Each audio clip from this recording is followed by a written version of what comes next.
Hi, this is the very last day in our series, Morning Quickies with Jody. Thanks so much for being here this week. I have really enjoyed the last 7 days. A client of mine this week asked me if I could help him with his habitual procrastination problem.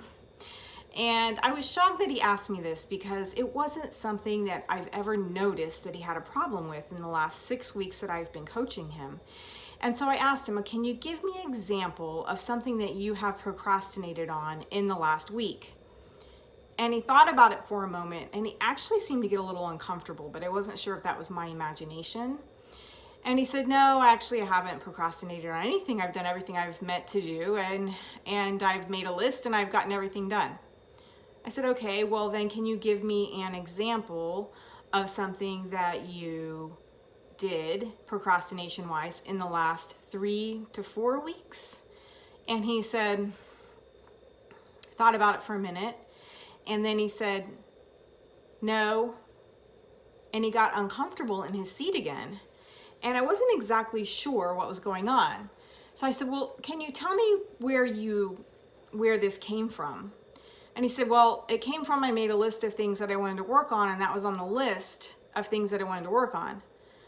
Okay, where did you first hear that you were a perpetual procrastinator? And I asked him specifically about the word perpetual because that implies a much stronger word than just a procrastinator. And it took him a good minute before he could answer, and he got more and more uncomfortable, and I could see things welling up kind of in him. And he said, well, actually the truth is it's something that my mother has always told me that I am, and my wife now agrees with my mom, and she will also say it occasionally. And I thought, okay, all right, so if your wife were going to say that you had procrastinated on something, tell me what it was. And he says, well, the truth is that usually the things I procrastinate on are the things that I don't want to do. Like she'll want me to mow the lawn on Saturday and I'll get around to it on Wednesday. And I know that that's not good, but that's what I do. Or she wanted me to paint the shed and schedule out a whole block on Saturday to do it. And then I decided I wanted to do something else and didn't do it for 3 weeks. And so that looked like procrastination to her. I said, it looked like procrastination to her. How did it look to you? And he said, looked like I didn't want to do it. And I also didn't want to have a fight over the fact that I didn't want to do it.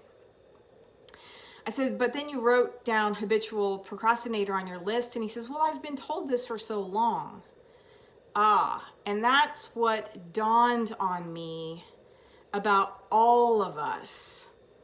What are the things that people in our life had told us about us that aren't any longer necessarily true? And I say any longer because people like our mother and our wife maybe have known us for so long that we get stuck into patterns that are old, but that we're no longer doing them.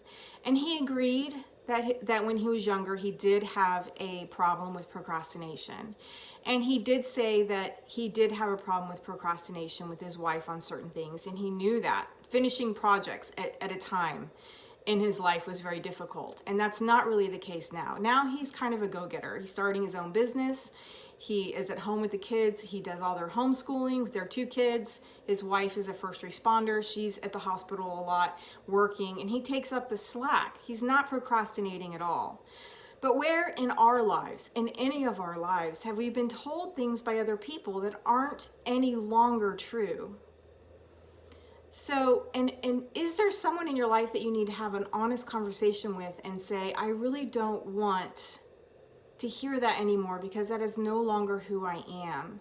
It's really important for your own personal growth that you stop hearing the things that are no longer true about you. And maybe there are some things that are true, and maybe those things are things that you can work on. And it is the people who love us the most in our lives that are going to point those things out. It's not really so much of a limiting belief, because if it were a limiting belief, then my client would be a perpetual procrastinator, because he believed what they said so wholeheartedly that it just became a symptom of who he was. But luckily that wasn't the case for him. But these things can create limiting beliefs in us. Things like you'll never be smart enough to get a PhD, or you know that you have problems with tests, why would you want to do that? Things like you feel like you can't have the nicer things because you aren't able to get that kind of money. You'll never have that kind of money. Those are limiting beliefs, and those are things that you can work on and change. Nothing is set in stone. Nothing is set in stone about your life and how you make it. So work on those limiting beliefs and have a great, great night. I am at a beautiful Airbnb and it's very relaxing and I'm looking forward to it tonight. So hope you guys are having a great night too. Bye.